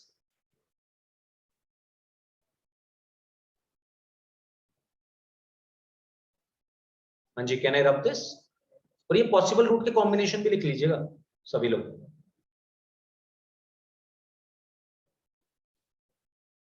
fx की अगर डिग्री 4 है तो नेचर ऑफ रूट्स 3 तरीके का हो सकता है, इस तरीके का हो सकता है। fx की डिग्री अगर 5 है तो नेचर ऑफ रूट्स इस तरीके का हो सकता है, या fx की डिग्री अगर कुछ और भी होती तो आप नेचर ऑफ रूट्स बना सकते हैं इस तरीके से सोचते हो।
हाँ जी, कोई बच्चा है जिसने नोट ना किया हो? स्टार्ट करें अपन। Okay.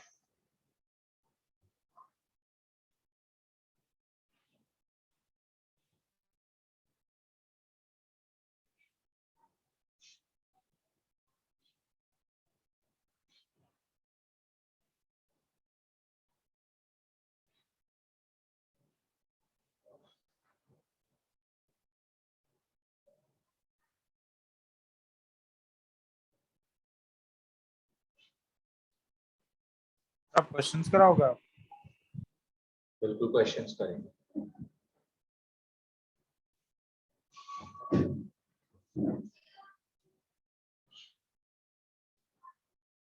करें स्टार्ट कर। चलिए जी, जितनी भी प्रॉपर्टीज लिखी हैं इन सब पे क्वेश्चन करेंगे। दिव्यांशु यहाँ से सारी प्रॉपर्टीज भी सीख सकता है, मैं बताता चलूंगा, मैं वापस रिपीट करता चलूंगा प्रॉपर्टीज को। The number of values of A for which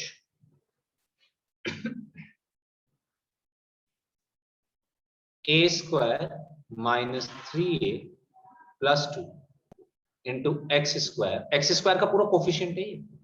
मैं इसको नीचे लिख देता हूँ, चलो ठीक है, समझ आ गई ना तुम्हें बात। एक्स स्क्वायर का पूरा कोफिशिएंट है और ऐसे ही एक्स का कोफिशिएंट है जो अभी लिख रहा हूं,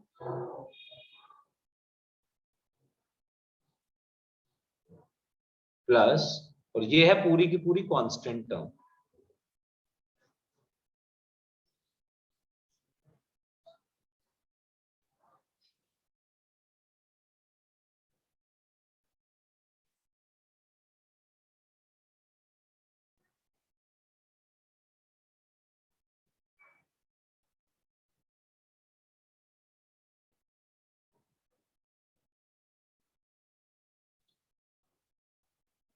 हाँ जी, हमसे पूछा गया है, ये क्वाड्रेटिक इक्वेशन दी गई है और बोला गया है ये quadratic equation identity in x है। आइडेंटिटी इन एक्स का क्या मतलब था कि इस क्वाड्रेटिक इक्वेशन के दो से ज्यादा रूट है। अब दो से ज्यादा रूट तो इसके हो नहीं सकते, पहली बात तो हमें ये सोचना चाहिए, दो से ज्यादा रूट तो इसके हो नहीं सकते। अगर इसके दो से ज्यादा रूट है तो इस बात का ये मतलब है कि इसके इनफाइनाइट रूट्स हैं, यानी कि आप एक्स को कुछ भी रखो ये हमेशा जीरो ही आएगा। अच्छा जी, ऐसा कैसे पॉसिबल है? ऐसा तो तभी पॉसिबल है जब हमारी क्वाड्रेटिक इक्वेशन बन ही ना रही हो, यानी कि इस इक्वेशन में एक्स स्क्वायर का कोफिशिएंट भी जीरो हो जाए, एक्स का कोफिशिएंट भी जीरो हो जाए और कांस्टेंट टर्म भी जीरो हो जाए। यही चीज हमने कल लिखी भी थी, आप वापस पलट के नोट्स को देख सकते हैं कि अगर हमारी क्वाड्रेटिक इक्वेशन कभी भी ये बोला गया है कि ये आइडेंटिटी इन एक्स है, अगर ये आइडेंटिटी इन एक्स है तो इस बात का ये मतलब है कि इसके तीनों कोफिशिएंट यानी कि ए बी सी, जो ax square plus bx plus c equals to 0 equation होती है हमारी जनरल क्वाड्रेटिक इक्वेशन, उसमें x स्क्वायर का कोफिशिएंट, x का कोफिशिएंट और कांस्टेंट टर्म तीनों की तीनों वैल्यू जीरो होंगी, तभी ऐसा होना पॉसिबल है। यानी कि क्वेश्चन में मेरे को क्या सॉल्व करना चाहिए था कि भैया अगर आप इसको आइडेंटिटी इन एक्स बोल रहे हैं तो आप ये कहना चाहते हैं एक्स स्क्वायर का कोफिशिएंट भी जीरो के बराबर है, एक्स का कोफिशिएंट भी जीरो के बराबर है और कांस्टेंट टर्म भी जीरो के बराबर है।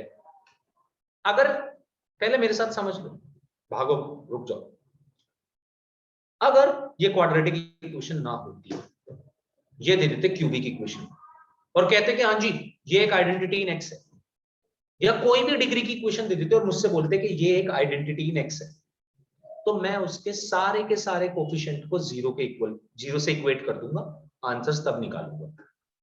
अभी क्वाड्रेटिक थी, तीन ही कोफिशिएंट पॉसिबल थे, तीनों कोफिशिएंट को बराबर रख दिया जीरो के।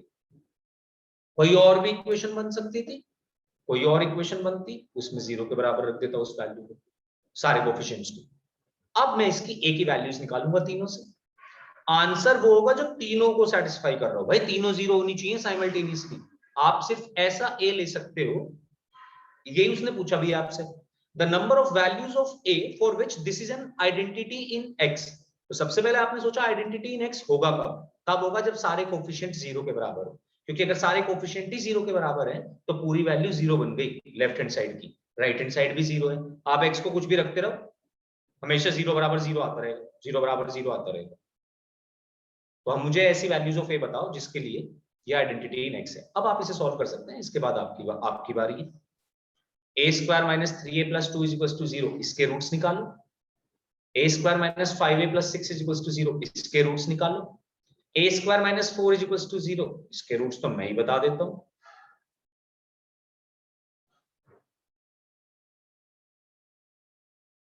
ऐसी वैल्यू उठाओ ए की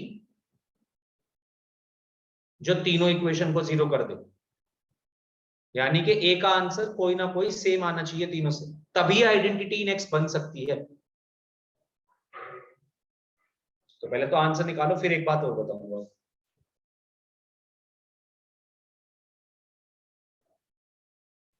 अच्छा, बिल्कुल टू है।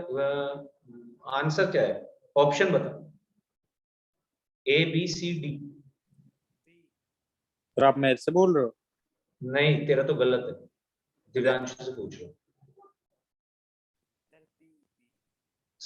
बी नहीं, बी नहीं है आंसर। सर चलो मुझे इसके आंसर पता है, कौन सा ऑप्शंस में से ही होगा लॉजिकली। कौन सा होगा बता। सर ए या सी में से ही होना चाहिए। अच्छा, सी है आंसर।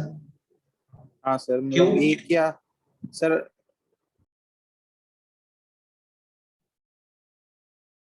सर मैंने कैलकुलेशन मिस्टेक की, इसलिए मेरा 0 वो मैच नहीं कर रहा था। नहीं, बी भी हो सकता था आंसर। सर बी तब होता जब तीनों इक्वेशन सेम हो जाती। जब तीन इक्वेशन के रूट सेम हो जाते हैं।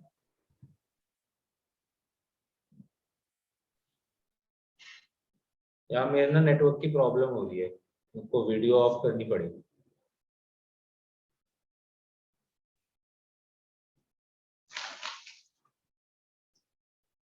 सर ऐसा हो सकता है रूट सेम आए बट इक्वेशन अलग हो? नहीं ऐसे कैसे, मतलब ऐसी हो सकती है कि बस देखिए एक इक्वेशन अगर x square minus two x plus one is equals to zero है, दूसरी equation two x square minus four x plus two is equals to zero. हाँ सर, मतलब वो हमने पढ़ा था ना, a1/b1 = 2 आ जाए तो। बिल्कुल बिल्कुल। सर तो मतलब वही है तो सर, ये दो इक्वेशन तो तभी सेम ही होंगी। है दोनों। हाँ सर, मतलब ऐसा वही थोड़ा मैंने ना कहा ना है सर, इक्वेशन इक्वेशन अलग। सेम होंगी तीनों तभी होगा। हाँ हाँ हाँ हाँ। अच्छा जी, अब देखो यहाँ पे a की वैल्यू 2 यहाँ पे भी आ रही है, a की वैल्यू 2 यहाँ पे भी आ रही है, a की वैल्यू 2 यहाँ पे भी आ रही है। तो जो आंसर तो दिव्यांशु दे रहा था, तूने गलती क्या करी, a की वैल्यू 2 तीनों जगह कॉमन है, यानी कि अगर मैं a को 2 रख दूं, इन तीनों को देखते हुए मैं ये बोलूंगा a की वैल्यू है 2, जो तीनों कोफिशिएंट को 0 बना देगी, राइट। अगर a इज इक्वल्स टू 2 तीनों कोफिशिएंट को 0 बना रहा है, तो there is only one value of a which can make this an identity in x। Answer होना चाहिए था c, एक ही वैल्यू है c, a is equals to 2 answer नहीं देना था हमें, हमसे ये पूछा जा रहा था कितनी वैल्यूज हैं a की जो इसको आइडेंटिटी बना देंगी। भाई एक ही वैल्यू है a की जो इसको आइडेंटिटी बना सकती है, कौन सी वैल्यू है वो है 2। दिव्यांशु समझा बात?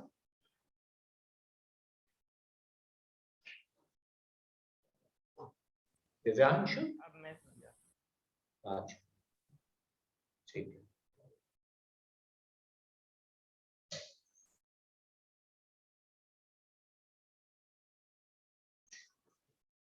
Okay, this was our first question.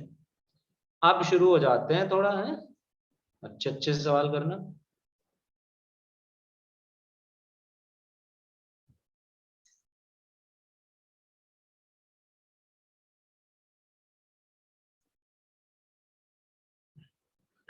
Can I rub this? कोई बच्चा है?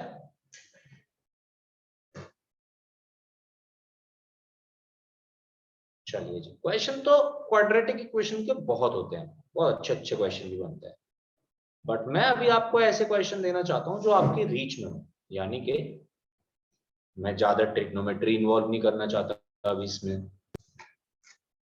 मैं ज्यादा सर इनइक्वालिटी सर ये मैंने इन्वॉल्व देखा नहीं सर, करना चाहता। कॉम्प्लेक्स की भी कर रहा था और मैं रिलेशंस की भी कर रहा था प्रैक्टिस, उसमें सर लॉग और ट्रिग्नोमेट्री हर क्वेश्चन में हॉट्स में घुसा रखी है।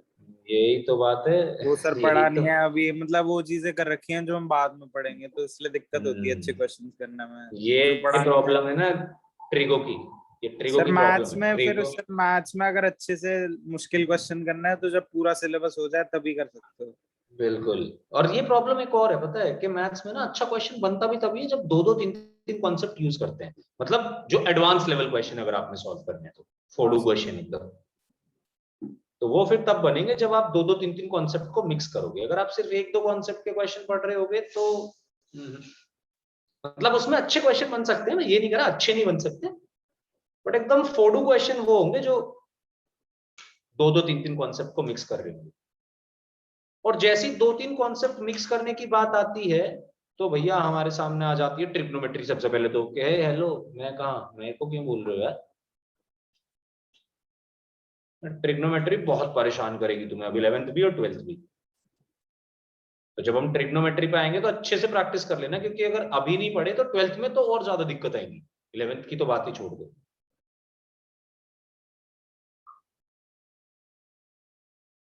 करो जी क्वेश्चन, बिल्कुल आपकी रीच का क्वेश्चन है, बिल्कुल बेसिक क्वेश्चन है। आपको बताया गया एल एम एन तीनों रियल है, एल की वैल्यू एम के बराबर नहीं है, इसलिए बताया गया है कि एक्स स्क्वायर का कोफिशिएंट 0 नहीं बन रहा मेरे दोस्त। अब आपको इस इक्वेशन के रूट्स बताने, चेक कर लो भैया, बताओ रूट्स मेरे को।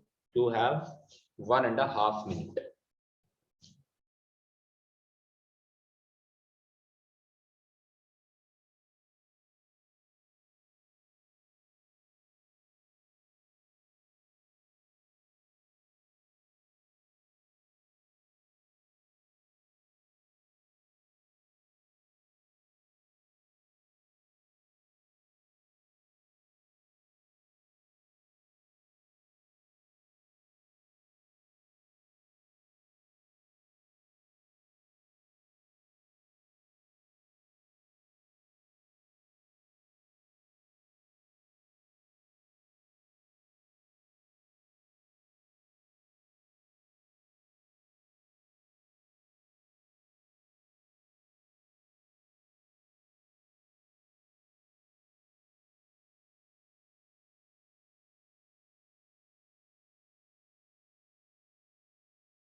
उर्वशी बिल्कुल करेक्ट है आंसर, गुड। जैसे ही भाई अपना एक आंसर आ जाएगा अपन मूव कर जाएंगे। देखो आगे, तो क्वेश्चन में करना क्या था, डी निकालना था यार, सिंपल सिंपल डी निकालना था। रोशनी बिल्कुल करेक्ट है, डी निकालना था तो डी निकाल लेते हैं यार, क्या दिक्कत वाली बात है। बी स्क्वायर माइनस 4ac होता है, एक्स के कोफिशिएंट का स्क्वायर करो, 25 टाइम्स एल प्लस एम का होल स्क्वायर, -5 का स्क्वायर हुआ 25, माइनस 4ac यानी कि 4 into 2 into l minus M का स्क्वायर। ठीक है जी,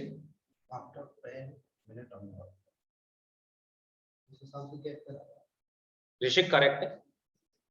तो 25 टाइम्स एल प्लस एम का स्क्वायर करा तो l square plus m square plus 2lm minus 8 times l square plus m square minus 2lm। ये वैल्यू बनी 25 एल स्क्वायर में से 8 एल स्क्वायर को माइनस करा, नहीं प्लस आ जाएगा ना यहाँ पे, सॉरी ये -2 है, ये -2 टाइम्स एल माइनस एम है, तो 4ac में प्लस हो जाएगा, ये भी प्लस हो जाएगा। ठीक है जी, ये बना 25 L square plus 8 L square यानी कि 33 एल स्क्वायर।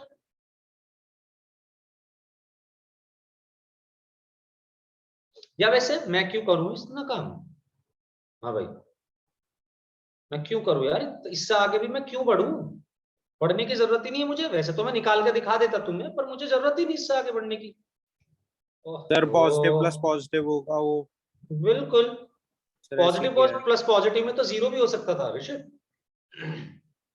बट देख उसने मेरे को ये दिया हुआ है एल की वैल्यू एम के बराबर सर नहीं यही है। कहने वाला था सर मैं अभी।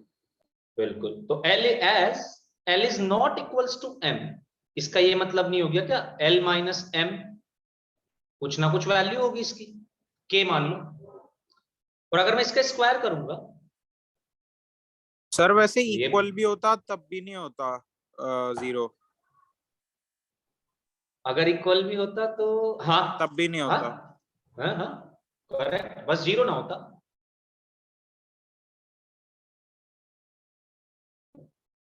तो अगर मैं यहाँ पे देखता हूं तो एल माइनस एम का whole square is equal to K square, ये भी greater than 0, and L plus M का whole square is greater than equal to 0, क्योंकि देखो यार ये तो 0 के बराबर भी हो सकता है, हमें नहीं पता अभी।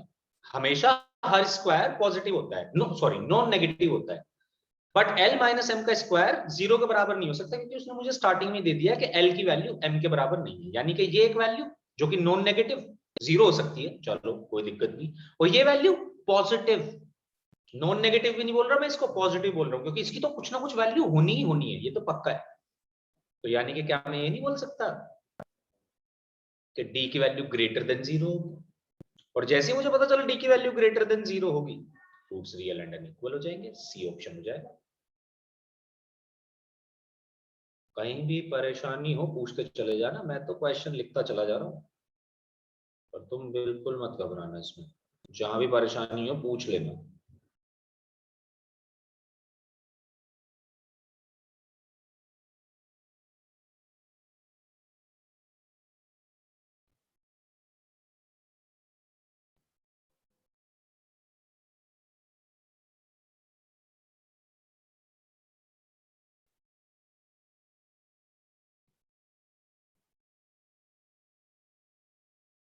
नेक्स्ट क्वेश्चन,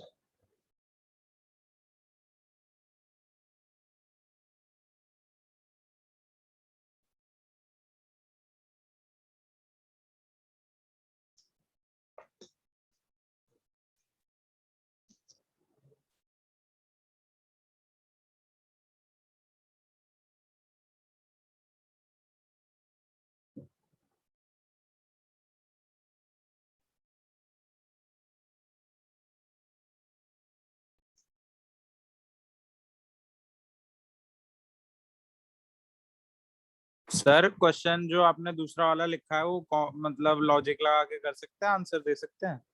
बिल्कुल दे सकता है, लॉजिक सही होना चाहिए तेरा, आंसर तो बिल्कुल दे सकता है लॉजिक लगा के, बिल्कुल। मतलब सर सॉल्व बिना सॉल्व करे है। अच्छा, मुझसे पूछ रहा है तू ये बात, या तेरे दिमाग में आ गई है कोई बात? हाँ सर मैं कह रहा हूँ मतलब अगर मैं सर पहला आंसर भेजता हूँ, बता दो सही है कि नहीं। मतलब ऐसे नहीं कर पाएगा, वैसे मैं तुझे ये अपनी तरफ से सजेशन दे रहा हूँ, थोड़ा तो सोचना पड़ेगा, मतलब थोड़ी तो चीजें कैलकुलेट करनी पड़ेगी। डायरेक्टली जो तू आंसर देगा वो तुक्का होगा। सर ये जो मैंने भेजा है गलत है सही है पहले से? एक सेकंड, नहीं गलत है। हाँ सर वही सर, ठीक है। चलो एक सजेशन मेरी तरफ से, अभी क्योंकि आज आप पहली बार ऐसा क्वेश्चन कर रहे हैं, मतलब मेरे सामने, तो मैं आपको पहली बार बताना चाहूंगा कि कुछ equations reducible to quadratic equations होती हैं। अब आप इसे देख के कहोगे सर ये तो क्वाड्रेटिक इक्वेशन ही है, नहीं नहीं है मेरे दोस्त, ये क्वाड्रेटिक इक्वेशन नहीं है अभी। क्यों नहीं है यार? यहाँ पे x है, यहाँ पे मॉड x है, दोनों चीजें, दोनों वेरिएबल अलग अलग है, x और मॉड x में फर्क होता है भाई। सर वो दो इक्वेशन बनेंगी। दो इक्वेशन बनेगी, या तो हम ऐसे सॉल्व करेंगे दो इक्वेशन बनेंगी, या फिर ऋषिक एक इक्वेशन से सॉल्व करते ना। कैसे? सर मेरे को मॉडुलस की प्रॉपर्टीज याद होती आज तो मैं ये क्वेश्चन ना एक ही बार में सॉल्व कर दिया होता, बट दिक्कत बस यही है कि मेरे को मॉडुलस की प्रॉपर्टीज याद नहीं है। आपने तो बताया था कि x square equals to mod x का स्क्वायर, दोनों चीजें बराबर ही होती हैं, क्योंकि एक्स का स्क्वायर कर लो या मॉड एक्स का स्क्वायर कर लो, दोनों का आंसर तो सेम ही आना है। क्या मैं एक्स स्क्वायर को मॉड एक्स का स्क्वायर नहीं लिख सकता था यहाँ पे? हाँ करेक्ट है, और लिख रोशनी, सकते थे। और रोशनी तुम्हारा भी करेक्ट है। बस मेरे को अपने आंसर्स और बता दो जरा, कौन कौन से आंसर आए हैं, जो चार रूट आए हैं। आंसर है ए, Sir, 2, 1 और -2 -1. करेक्ट बात है, बिल्कुल करेक्ट है आराध्या। बस एक चीज हमें यहाँ पे करनी थी कि इसी इक्वेशन को आपको ऐसे लिखना था, अब ये बिल्कुल बन चुकी है क्वाड्रेटिक इक्वेशन। कैसे करना रिप्लेस मॉड एक्स को वाई से? ऐसी इक्वेशंस को तो रिड्यूसिबल टू क्वाड्रेटिक इक्वेशन बोला जाता है, जिसको हम रिड्यूस करके क्वाड्रेटिक इक्वेशन बना दे। कैसे बनाए ये देखो, वाई स्क्वायर -3y + 2 = 0। अब ये क्वाड्रेटिक इक्वेशन है प्रॉपर जो आप पढ़ते आ रहे हो, कौन से रूट्स आएंगे, 1,2 आएंगे, ठीक बात। y की वैल्यू 1,2, अब y की वैल्यू 1,2 का क्या मतलब है, मॉड x की वैल्यू 1,2, जब मॉड x होगा 1 तो x की वैल्यू आएगी +-1, जब मॉड x होगा 2 तो x की वैल्यू आएगी +-2।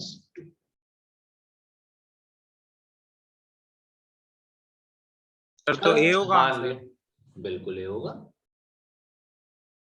चलो मैंने मान लिया तुम्हें क्वेश्चन समझ आ गया, पता नहीं मुझे समझ आया कि नहीं, जिसको प्रॉब्लम हो तो बिल्कुल ही पूछ सकता है। सर मैंने क्या सोचा था सर, मैंने कहा कॉम्प्लेक्स आप दो बता। हो। सर मैं कह रहा था, मैंने सोचा था कॉम्प्लेक्स दो मतलब होंगे वरना होंगे नहीं, दोनों कॉम्प्लेक्स होंगे वरना होंगे नहीं, और सर मैक्सिमम दो ही हो सकते हैं, तो मैंने सी बोला। क्योंकि पावर 2 है हाँ उसकी। सर। बट प्रॉब्लम ये है ना, यहाँ पे मॉड x दिया हुआ है, हाँ सर। तो मॉड x की वजह से इसके आंसर 4 होंगे।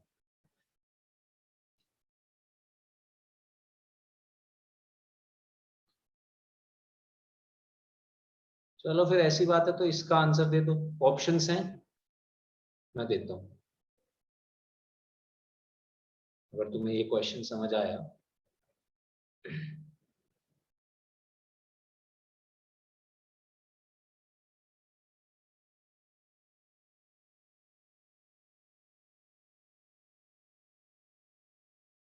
तो इसका आंसर दे दीजिए।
करेक्ट है ऋषिक, गुड।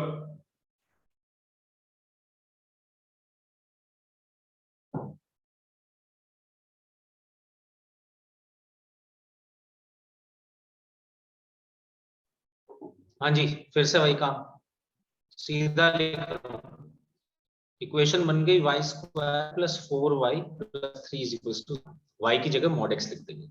इसके रूट्स आप निकालेंगे, y की वैल्यू आएगी -1, -3, यानी कि इसका मतलब क्या ये नहीं हो गया मॉड x की वैल्यू -1 और मॉड x की वैल्यू -3, क्या ऐसा होना पॉसिबल है? नहीं सर। No, sir. सर और इसमें अजीब बात यह है सर, डिस्क्रिमिनेंट पॉजिटिव आ रहा है, बट सर आंसर रियल है नहीं एक भी।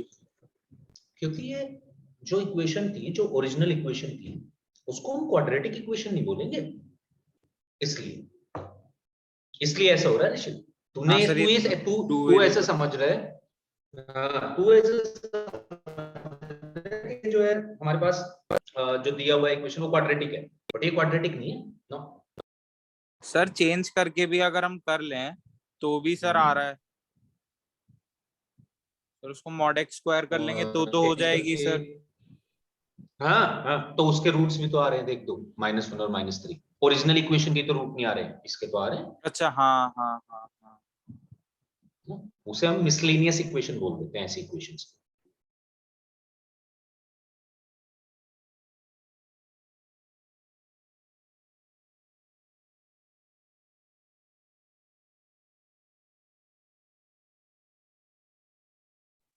हाँ जी, कैन आई रब दिस? कोई बच्चा है जिसने नोट नहीं किया? सर वैसे उस इक्वेशन के लिए भी रूट्स गलत नहीं हुए ये? कैसे? सर मॉड तो एक्स उस की वैल्यू नेगेटिव हो ही नहीं सकती कभी भी, रूट आ भी रहे हैं तो सर वो मॉड की वैल्यू नेगेटिव नहीं हो सकती कभी। तो भाई हमने आंसर क्या दिया है? नहीं सर, लेकिन ये तो आपने इनिशियल के लिए दिया है ना। हाँ, इस इनिशियल के लिए, हाँ इनिशियल कंडीशन के लिए दिया है बिल्कुल। हाँ सर, लेकिन अगर हम दूसरी वाली भी बनाए हम्म। तो सर दूसरी में तो उसमें। वाई लिखा हुआ है ना, मॉड थोड़ी लिखा हुआ है। जब वाई को मॉड में चेंज करा तब प्रॉब्लम आई ऋषभ। जब अच्छा हाँ, ओके सर।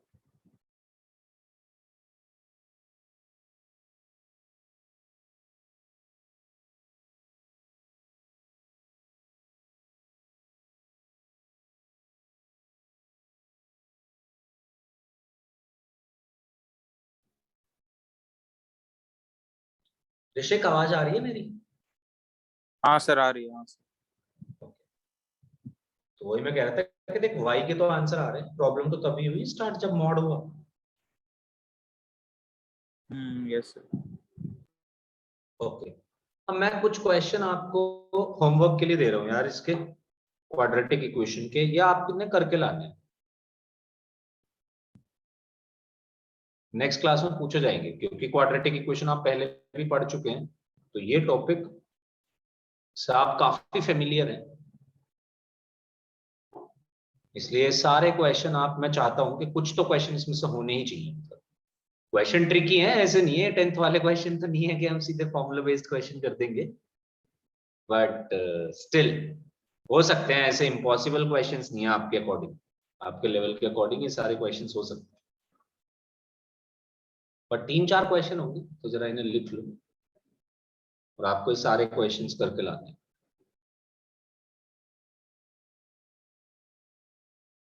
मैं आपको, चलो हर जगह ऑप्शन दूंगा।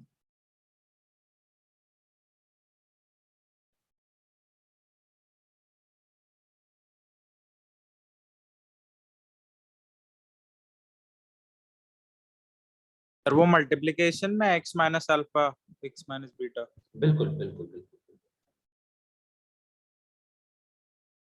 ये लिखा हुआ है, let alpha and beta be the roots of the equation x minus a into x minus b is equals to c where c is not equals to 0.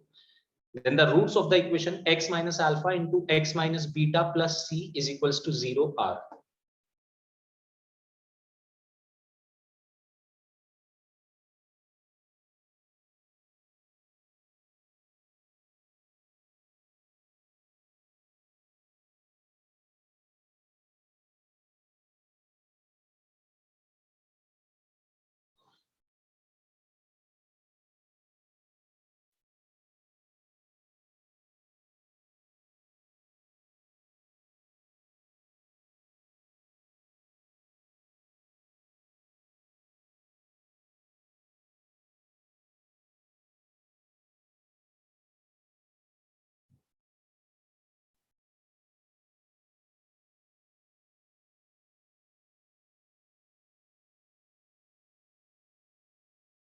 तो अगली क्लास में हर बच्चे से पूछा जाएगा हर क्वेश्चन के बारे में, तो इसलिए अटेम्प्ट करके जरूर आने हैं।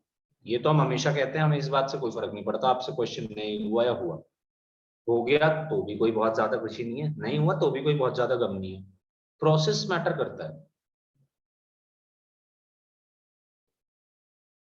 आपको प्रोसेस से होके आना है एक बार, यानी कि आपको इस पर दिमाग लगाना है, थोड़ा लड़ना है क्वेश्चन से।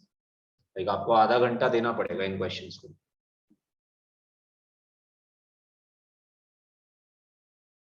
आपके मोटिवेशन के लिए मैं एक बात बता देता हूं कि इसमें से कुछ क्वेश्चन मैं 10th वाले बच्चों को कराता हूं एनटीएससी बैच में, और वो करते हैं। लाइक अगर वो पहला क्वेश्चन मैं उनकी क्लास में कराया, उन्होंने आंसर दिया इसका, थर्ड क्वेश्चन जो मैं भी लिखने जा रहा हूं उन्होंने इस क्वेश्चन का मुझे आंसर दिया हुआ है, ऑब्वियसली सिखाने के बाद, बट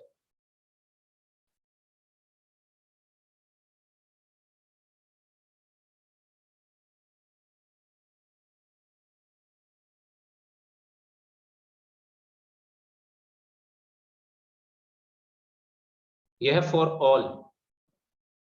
लिखा भी होगा हमने पहले वैसे तो, for all t belongs to 1 to 2। ये आपके पास सब्जेक्टिव क्वेश्चन सर फर्स्ट वाला तो पता है सर कैसे होगा, हो जाएगा वो। ठीक है, औरों में भी प्रॉब्लम नहीं है, पता तेरे को सारी चीजें, कोई इसमें ऐसी बात नहीं है कि जो मुझे अलग से बतानी पड़े। थर्ड क्वेश्चन मतलब इस टाइप के क्वेश्चन तुमने हो सकता है करे हुए होने चाहिए, मतलब करें या नहीं करें वो अलग बात है, बट ये करा हुआ होना, ऐसा कुछ ना कुछ क्वेश्चन चाहिए था तुम्हें।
बस जी, ये आपके आज के 4 क्वेश्चंस मेरी तरफ से, जो मैं देखना चाहूंगा आपको नेक्स्ट क्लास में सॉल्यूशन के साथ। सॉल्यूशन के साथ नहीं, हमारे प्रोसेस के साथ। आई वुड से सॉल्यूशन नहीं मैटर करता, हो सकता है आ जाए, हो सकता है ना आए। ठीक है, मिलते हैं नेक्स्ट क्लास। नेक्स्ट क्लास में अपन पढ़ रहे होंगे, अगर हमें रूट्स दिए जाए तो उससे हम अपनी इक्वेशंस कैसे बना सकते हैं, symmetric function of the roots, ये 2 चीजें तो पढ़ ही रहे होंगे। देखते हैं तीसरी चीज पढ़ पाए या नहीं। सर फर्स्ट वाले क्वेश्चन में ऑप्शन सही है? सब सही है हर क्वेश्चन में।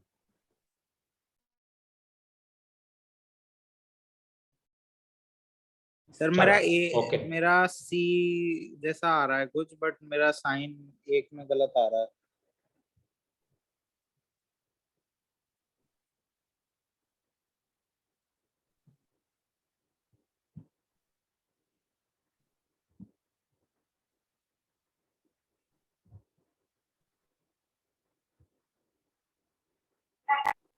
अच्छा नहीं सर, मेरा हो गया, मेरा वही आ रहा है। चेक कर लो। सर आप चेक कर लो, अभी सही है। सही है, हाँ सर। चलो सर ये मिलते हैं 10th नेक्स्ट में क्लास। किया था क्वेश्चन। हाँ, थर्ड वाला क्वेश्चन भी 10th वाला ही है, मतलब 10th में कराते हैं हम ऐसे क्वेश्चंस, ये इक्वेशन